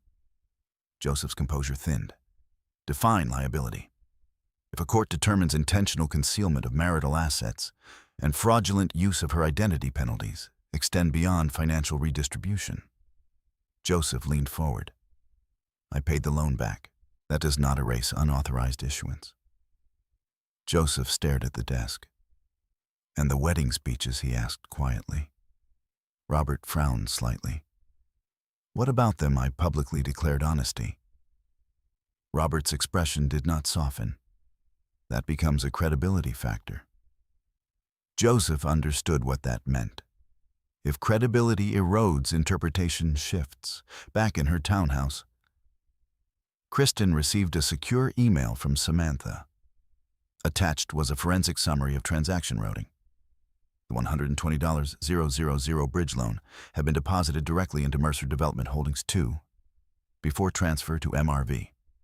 The $47,500 transfer followed within 72 hours, all before mediation filing, all before formal asset disclosure. Samantha's note was brief. The sequence aligns. Kristen placed the printed summary into her binder under financial forensic. She did not feel satisfaction, only alignment. Joseph returned home late that evening. Lillian was seated at the kitchen island, reviewing a tablet. She looked up as he entered. "Is it worse?" she asked quietly. Joseph hesitated. "It's complicated." She studied him carefully. "Did you hide assets?"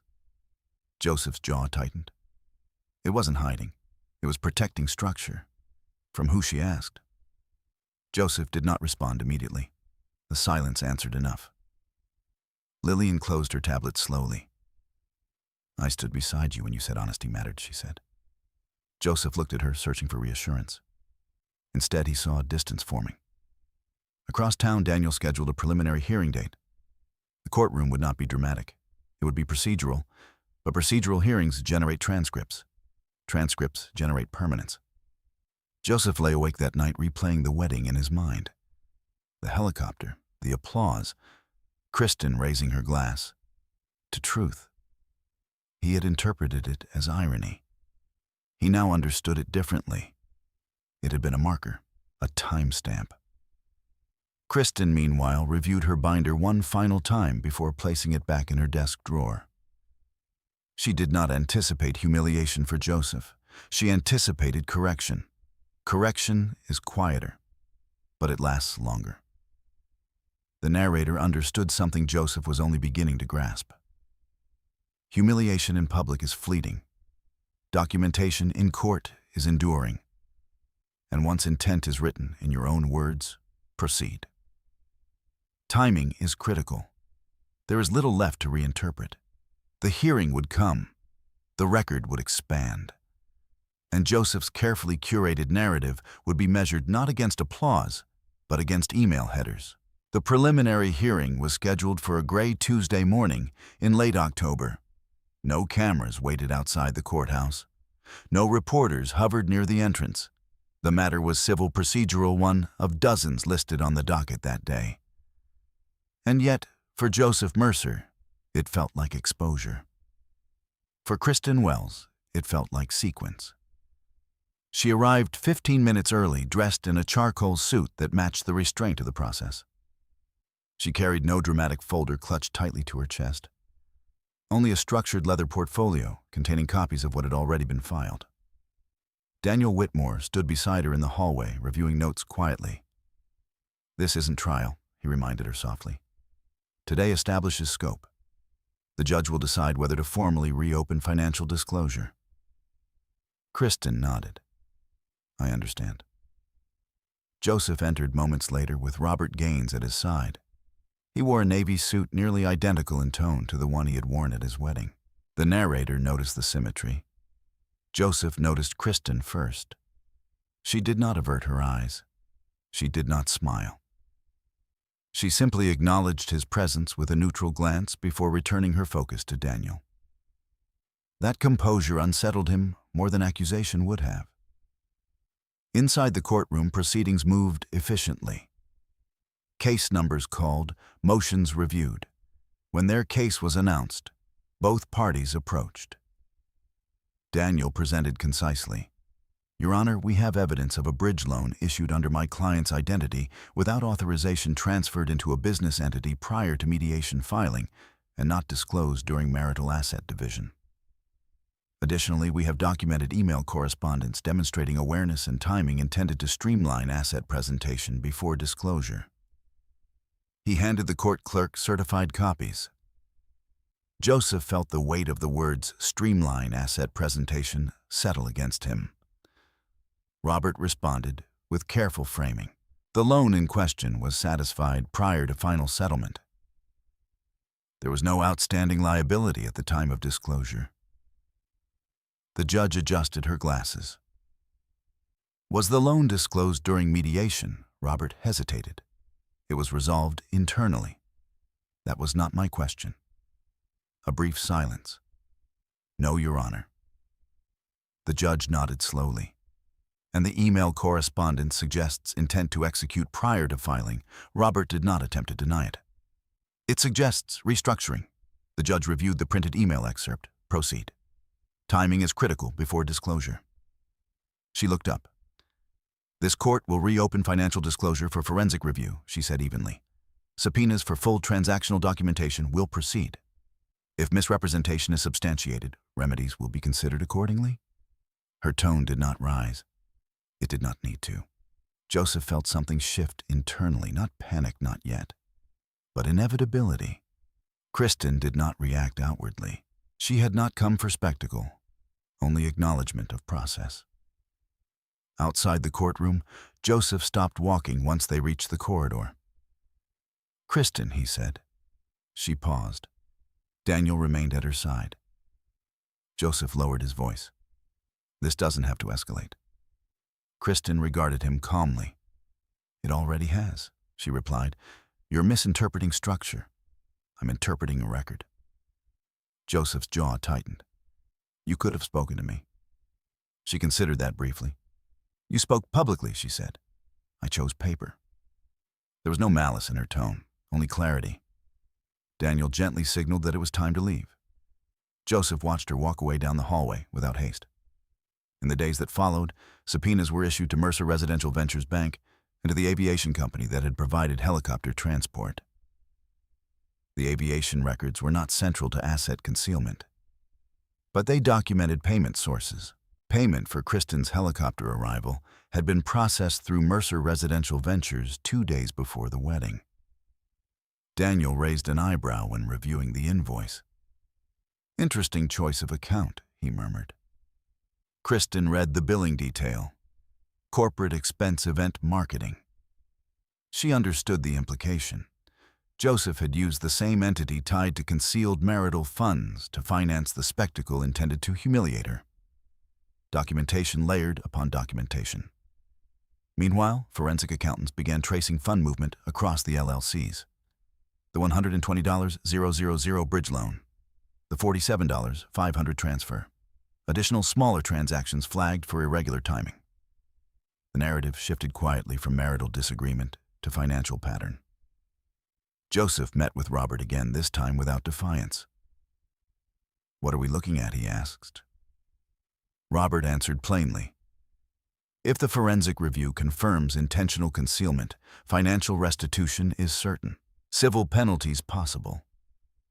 If identity misuse is pursued, further exposure increases. Joseph leaned forward, and criminal Robert did not rush his answer. That depends on prosecutorial discretion and your former spouse's willingness. Joseph's confidence thinned further. She won't. You're assuming motive, Robert said quietly. She appears motivated by correction. At home, Lillian reviewed online property records on her tablet.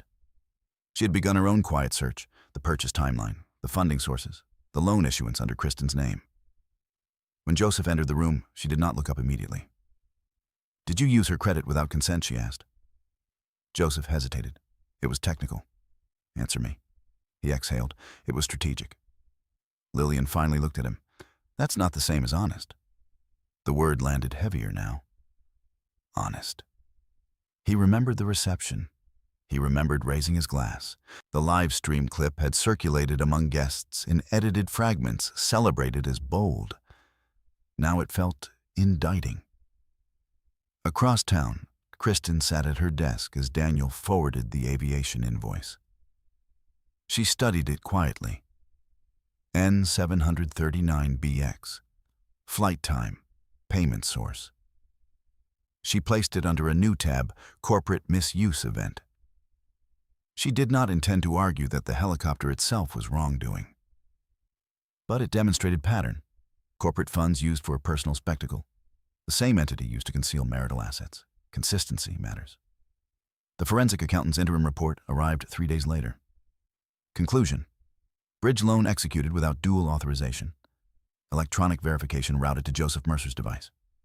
Funds transferred prior to mediation filing. Entity linkage confirmed to post-divorce property acquisition. Daniel read the summary aloud slowly. Kristen listened. The words felt less dramatic than the wedding had. Less visible. More permanent. Joseph received the same report from Robert that evening. He read it alone in his office. The water outside his window moved in quiet ripples under moonlight. He had wanted to display power. He had believed narrative could substitute for record. Now record was rewriting narrative. He thought of the moment Kristen stepped out of the helicopter, calm, composed. He had mistaken her quiet for ignorance. The narrator understood what Joseph now began to see. She had not been unaware. She had been observing.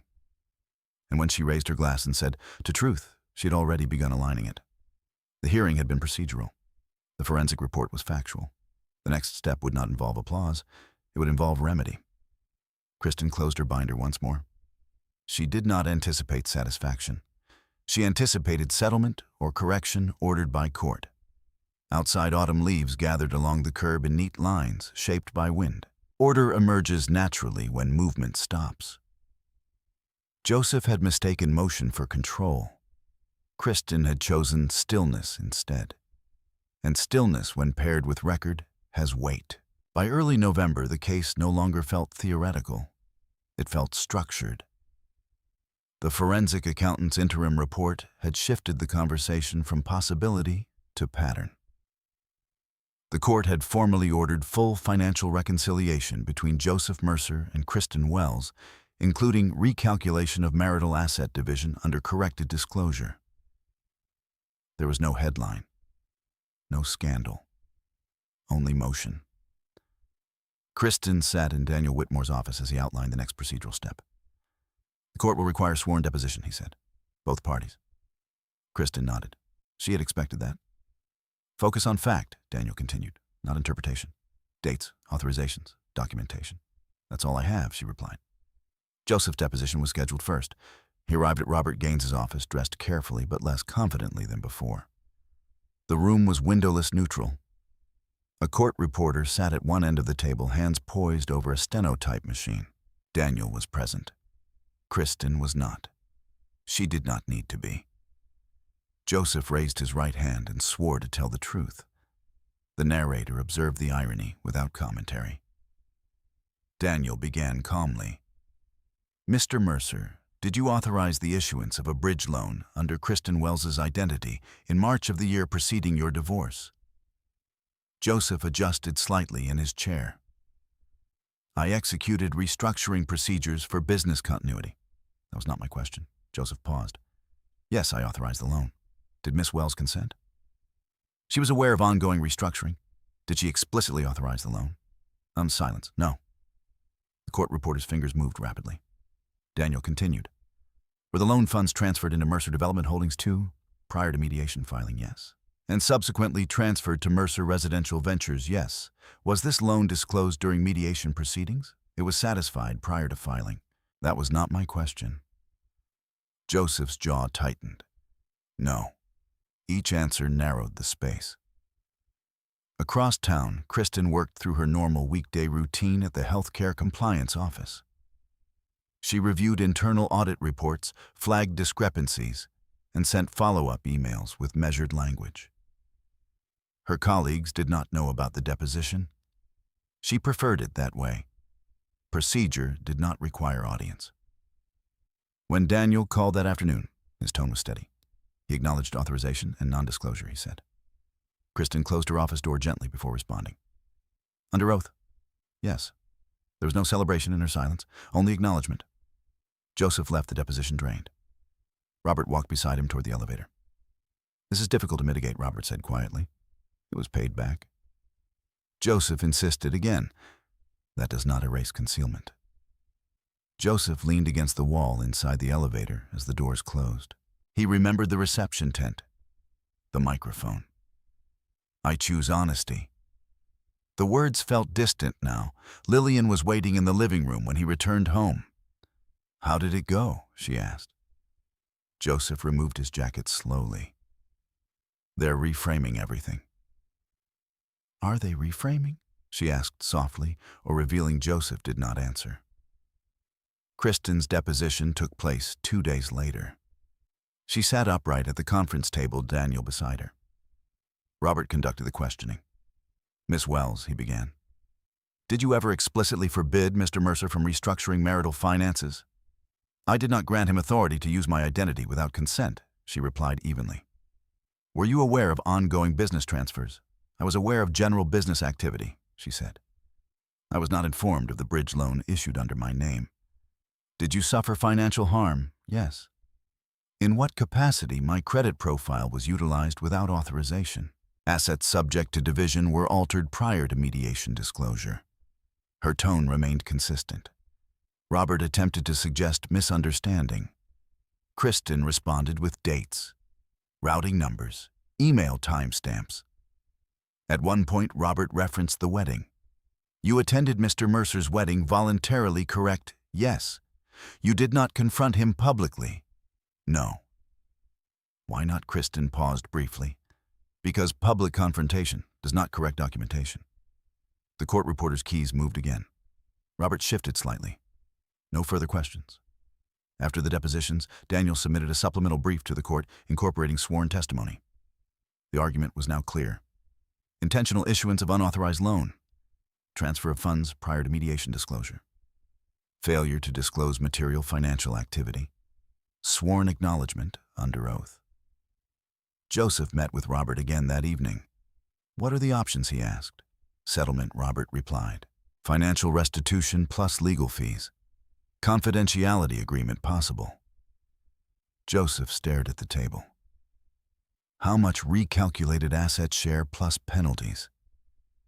Joseph exhaled sharply. And, if I refuse, it proceeds to formal hearing with potential expanded liability.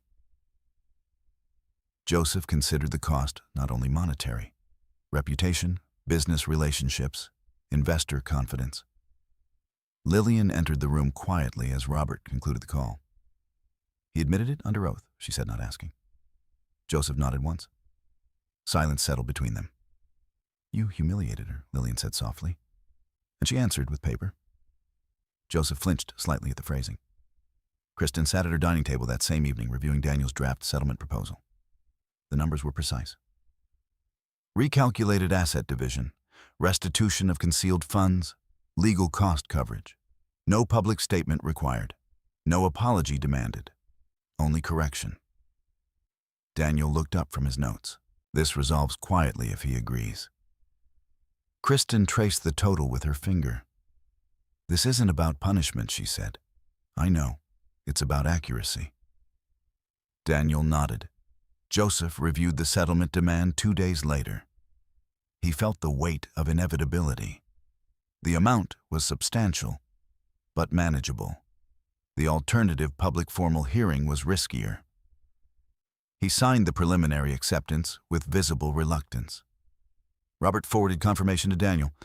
Settlement in principle, pending final court approval. Kristen read the email at her desk. She did not smile. She did not feel vindicated. She felt aligned. The court would finalize revised division and restitution within weeks. No press, no spectacle, just corrected record. Joseph stood at the edge of his waterfront property that evening, staring out over the water. He remembered the helicopter descending. He remembered believing control meant visibility. He now understood control meant documentation. He had mistaken performance for power. Kristen had chosen precision instead. And precision, once aligned with oath and record, cannot be undone by applause. The case would close soon, quietly, legally, completely. The final hearing was not crowded. There were no spectators beyond the parties involved, no whispered commentary in the hallway. The courtroom felt smaller than it had during the preliminary motion, as if the space itself understood that resolution does not require volume. Kristen Wells arrived 10 minutes early, as she always did. She wore the same charcoal suit she had worn before, not to make a statement, but because repetition felt appropriate. This was not a new battle. It was the conclusion of a correction. Daniel Whitmore stood beside her, reviewing the finalized settlement terms one last time. Once the judge signs, he said quietly, the revised asset distribution becomes enforceable. Restitution payment within 30 days. Legal fees covered. Kristen nodded. And the record amended. Officially. Across the hallway, Joseph Mercer adjusted his tie for the third time. Robert Gaines stood beside him, expression neutral. This is contained, Robert said. It doesn't escalate beyond civil correction. That matters. Joseph nodded once. Contained. He had once believed humiliation was spectacle. He now understood humiliation could also be internal private recognition of miscalculation. When the case was called, both parties stepped forward. Daniel summarized the settlement agreement succinctly. Recalculation of marital asset division based on previously undisclosed transfers. Restitution totaling the concealed sum, plus proportional appreciation. Coverage of legal expenses. Amended record acknowledging material non-disclosure. The judge reviewed the signed documents carefully. Mr. Mercer, she asked evenly, do you acknowledge the amended findings? Joseph swallowed. Yes, Your Honor. Do you understand that this court finds material non-disclosure occurred during your mediation process? Yes. Do you agree to the restitution terms outlined? Yes. The judge turned toward Kristen. Miss Wells, are you satisfied with the correction? Kristen answered calmly. Yes, Your Honor. There was no tremor in her voice, no triumph, only closure. The judge signed the order. The sound of the pen against paper was quiet but final. Settlement approved. Case amended and closed. That was all. No gavel strike, no dramatic pronouncement. Just ink. Outside the courtroom, Joseph paused in the hallway. Kristen stood several feet away, speaking softly with Daniel. When their eyes met, there was no visible hostility, only acknowledgment. Joseph stepped toward her. I underestimated you, he said quietly. Kristen regarded him for a moment. You misread me, she replied. Joseph exhaled. I thought you wouldn't act. I didn't act publicly, she said. I acted precisely. He nodded slowly. There was nothing else to say, because apology offered now would not alter record. And record had already spoken. Joseph turned and walked down the hallway toward the exit, Robert at his side. Kristen remained where she was for a moment longer. Daniel closed his folder. It's finished, he said. Yes, she replied. Outside, late autumn wind moved lightly through the trees lining the courthouse steps. Kristen descended them without hurry. She did not look back. Across town, Joseph returned to the waterfront home that had once felt like victory. It felt different now, not ruined, but recalibrated. Lillian sat at the kitchen island, reading through the finalized settlement summary Robert had emailed. It's done, she asked. Yes. She nodded once. Was it worth it? She asked quietly. Joseph did not answer immediately. He thought of the helicopter, the applause, the curated narrative. He thought of the deposition room, the court transcript, the judge's pen. "No," he said finally. Lillian studied him. "Then learn from it," she replied. Kristen arrived home mid-afternoon. Her townhouse felt unchanged, quiet, ordered. She placed the finalized court order inside her binder under a new tab, Final Judgment. Then she closed the binder gently. She did not tear pages out. She did not burn old documents. She kept them intact, because documentation once corrected becomes history. Her phone vibrated softly on the kitchen counter. A notification from the bank. Restitution transfer pending. She read the amount without visible reaction. It was not about the number. It was about accuracy. That evening, she sat at her dining table with a blank notebook in front of her. The old leather one remained in the drawer archived. This one was new. She wrote a single line on the first page. Correction does not require noise. She closed it. Across town, Joseph stood alone in his office overlooking the dark water. The house lights reflected faintly against the glass. He opened the archived wedding video once more. He watched the helicopter descend. He watched Kristen step out calmly, unaware at the time of the full legal trajectory ahead, but aware enough to observe. He paused the video at the moment she raised her glass. To truth. He understood now that the word had not been a challenge. It had been a promise. He closed the laptop. There would be no appeal, no public statement, no social media defense, because the correction had been procedural. Complete. Kristen, meanwhile, stepped outside onto her small back patio. The air was cold but steady. She did not feel victorious. She felt balanced. The humiliation Joseph intended had not landed, because humiliation requires reaction, and she had offered none. Instead, she had offered record, and record, when aligned with law, restores without spectacle. The case would fade quietly into docket archives. Joseph's business would continue adjusted. Lillian would decide her own trajectory. Kristen would wake the next morning and return to work as usual. But something intangible had shifted. Not in power, in perception. Joseph had believed control was demonstrated through visibility. Kristen had demonstrated that control resides in patience. She turned off the patio light and stepped back inside. The house settled into silence. And in that silence, there was no triumph. Only dignity intact. The restitution transfer cleared on a quiet Monday morning. There was no dramatic notification sound.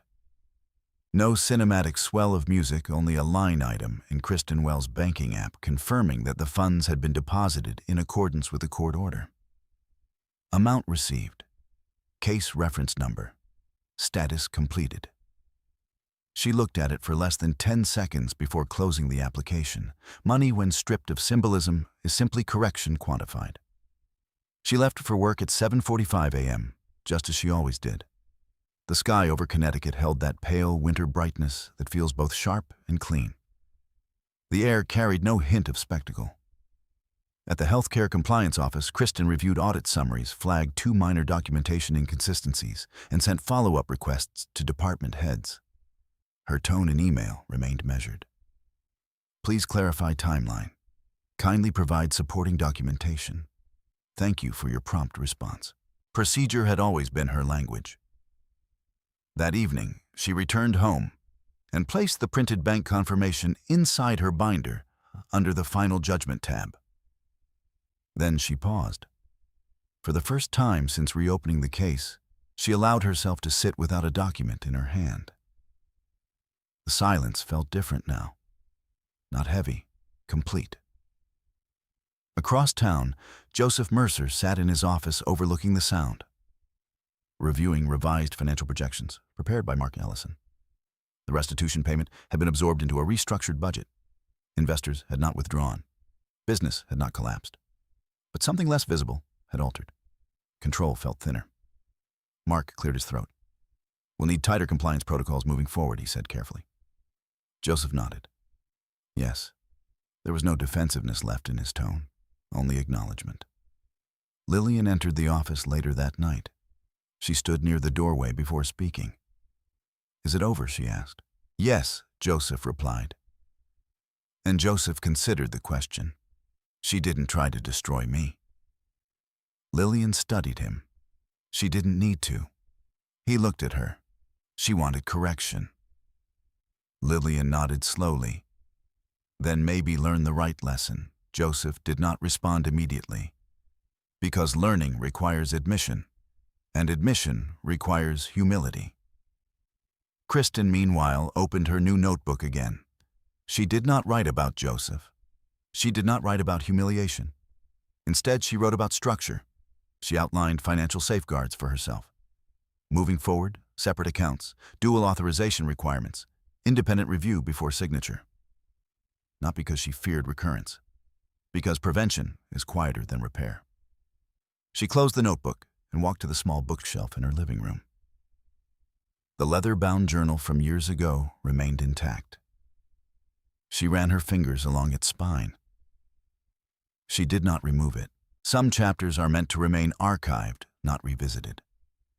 A week later, Kristen received a brief email from Daniel Whitmore. Subject: case closed, confirmation. Court docket updated. No further action required. She replied with a simple, "Thank you," nothing more. Joseph attended a charity event 2 weeks after the case closed. There were fewer jokes in his speeches now, less metaphor. When he mentioned resilience, he did so without glancing toward any invisible past. Lillian stood beside him, composed but observant. The narrator understood that consequences do not always manifest as public disgrace. Sometimes they manifest as quiet recalibration. Joseph no longer believed performance equaled integrity. He had learned, perhaps reluctantly, that record outlasts rhetoric. One evening, months later, Kristen received a message from Samantha.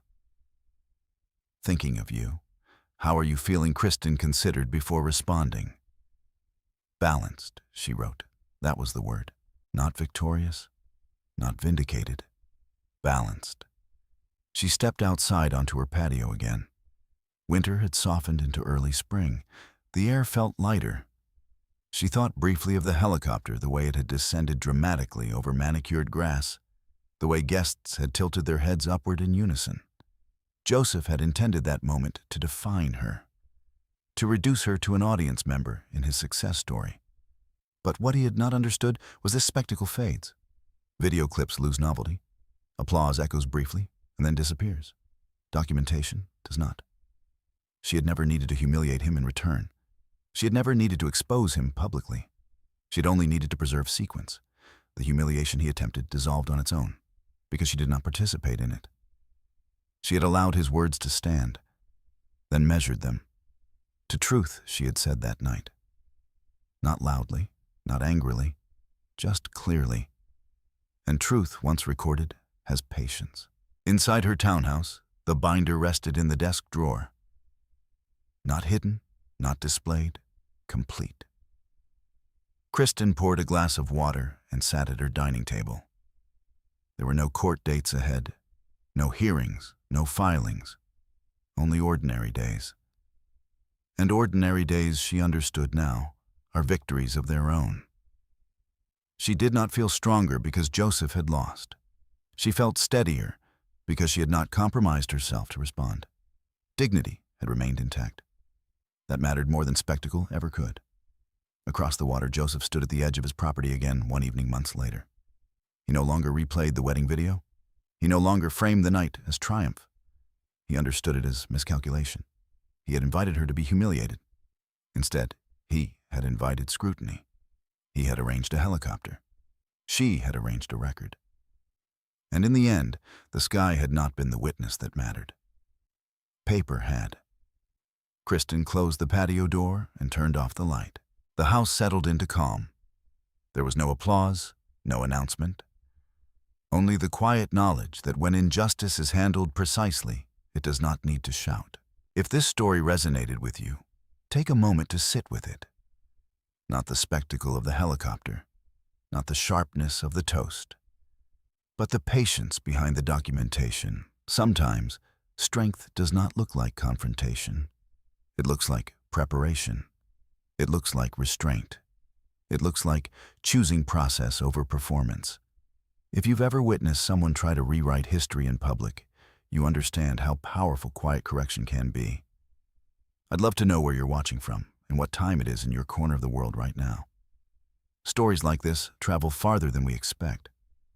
If you believe dignity is stronger than humiliation and that truth does not require volume, consider subscribing. There are more stories where patience changes the outcome. Until the next one, stay steady.